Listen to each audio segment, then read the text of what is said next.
Je voudrais partager avec vous, vous qui nous accompagnez, sur mon expérience chrétienne.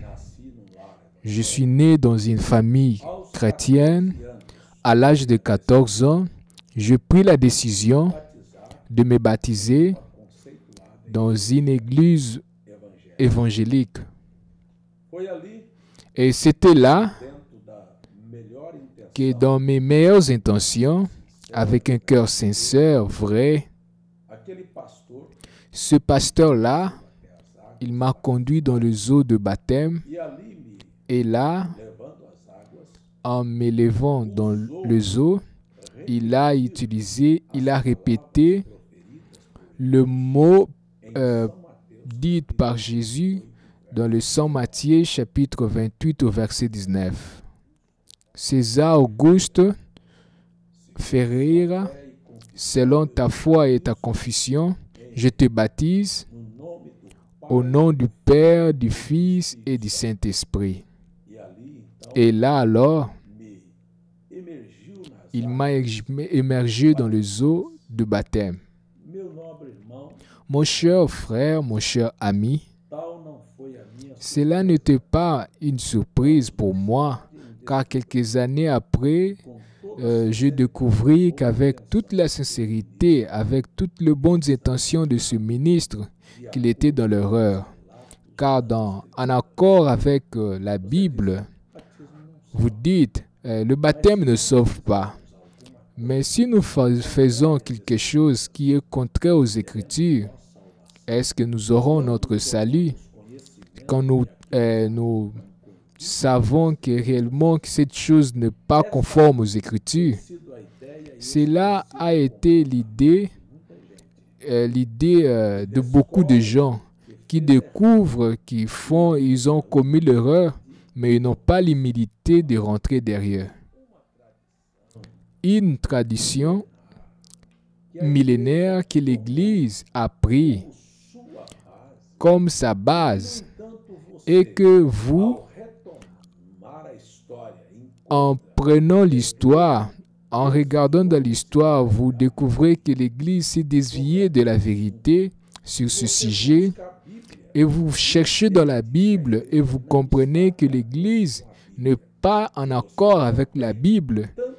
Alors vous avez et l'histoire, vous avez et la Bible aussi pour vous montrer que nous avons encore le temps pour faire ce qui est correct. Je voudrais vous dire que j'ai appelé ce ministre et ce ministre s'est réveillé pour cette vérité et il a appelé son église et nous tous, nous étions amenés dans les eaux de baptême, dans le même lieu et nous étions de nouveau baptisés de la manière biblique. Ici, voici la manière correcte. Ce même ministre est venu et a dit, César Auguste Rocha Ferreira, moi je te baptise au nom du Seigneur Jésus pour le pardon de tes péchés. Voyez que la première fois, il a répété le mot Père, Fils, Saint-Esprit, mais il n'a pas utilisé le nom. Le Père, ce n'est pas le nom. Le Fils, ce n'est pas le nom. L'Esprit Saint, ce n'est pas le nom. Il y a seulement un nom que nous sommes sauvés. Ça, c'est le nom que vous avez accepté comme l'unique et suffisant Sauveur. Pourquoi nous n'avons pas l'humilité de se baptiser à ce nom? Pourquoi certaines personnes ils font de partie pour dire au nom de Jésus, le baptême au nom de Jésus-Christ, c'est une hérésie. Voyez la grandeur du blasphème.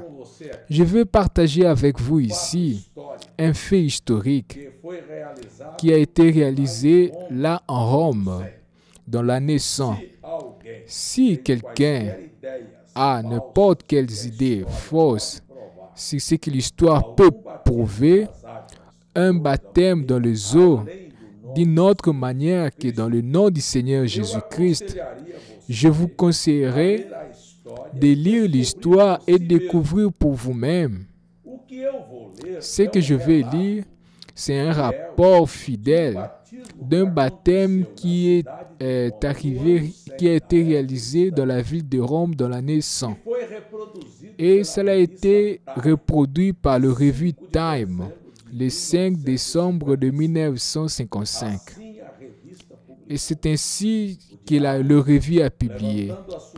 Le diacre, en levant sa main, et Publius Decius est entré par la porte de baptistère, debout à la piscine, avec l'eau jusqu'à la ceinture. Là, c'était Marcus Vascus, le boucheron. Il était en train de sourire quand Publius, le diacre, entrait dans l'eau en arrivant près de lui. Il lui demanda, « Tu crois ?» Et il a répondu, « Je crois. Je crois à mon salut en Jésus-Christ, qui a été crucifié sous Ponce Pilate. Avec lui, je suis mort, afin qu'avec lui, je puisse avoir la vie éternelle. » Alors, vous savez ce qui est arrivé? Il a senti le bras fort le soutenant alors qu'il s'est laissé tomber derrière dans la piscine. Et il a écouté la voix de Marcus dans « Moi, je te baptise au nom du Seigneur Jésus. » Alors que les eaux froides se fermaient au-dessus de lui. Voici tous les rapports de baptême dans la Bible sacrée réalisée par les apôtres, Actes 2, 38, Actes 8, 16, Actes 10, 47, Actes 19, 5, Actes 22, Romains chapitre 6, 1 Corinthiens chapitre 1er. Tous ces rapports de baptême ont été faits dans le nom du Seigneur Jésus-Christ. Si ton baptême n'a pas été réalisé de cette manière, ne prends pas des choses à la légère. L'Église a fait cela pendant longtemps. Réponds-toi, rentre au commencement et fais de la manière correcte. Sois baptisé dans le nom du Seigneur Jésus-Christ, par lequel toutes les familles dans le ciel comme dans la terre prennent comme nom. Que Jésus te bénisse.